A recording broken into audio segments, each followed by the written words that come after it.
The halo effect mystery. Alara loved observing people in her small, bustling city of Portville. Today, everyone was gathered near the old community center. The city council was choosing a new lead architect for the ambitious renovation project.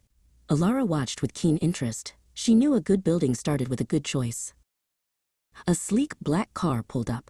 Out stepped a man named Marcus.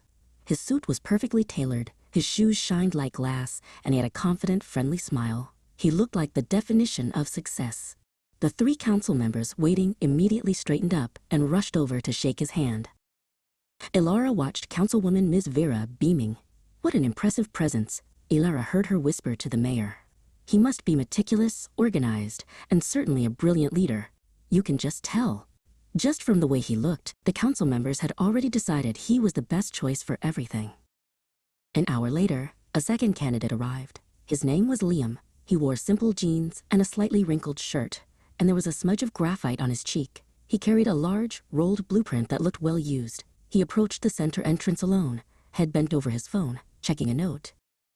The council members, who had been laughing loudly inside, barely glanced up when Liam entered.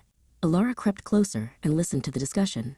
Marcus spoke beautifully about vision and grand potential, but his plans were light on technical details. Liam, however, laid out meticulous structural drawings and budget breakdowns. Later, Alara heard the final deliberation.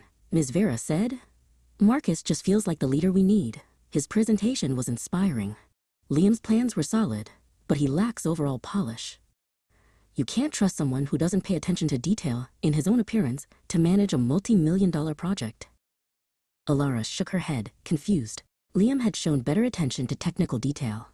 Why did his messy shirt outweigh his brilliant blueprints? She walked home and found her Gramps Saul watering his prize-winning hydrangeas. She told him the whole story of Marcus and Liam. Gramps Saul smiled knowingly.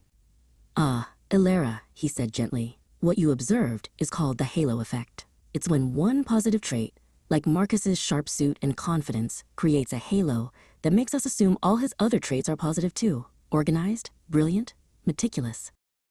The opposite also happens," Gramps Saul continued. "Because Liam seemed a little messy, people assume he's disorganized or careless in other areas, even his architecture plans. They let that one negative perception cast a shadow, or an anti-halo, over all his true capabilities." Marcus was hired. Predictably, 2 months into the project, he struggled with scheduling and budget control. Portville learned a big lesson that day. Appearances are a single trait, not a full character description.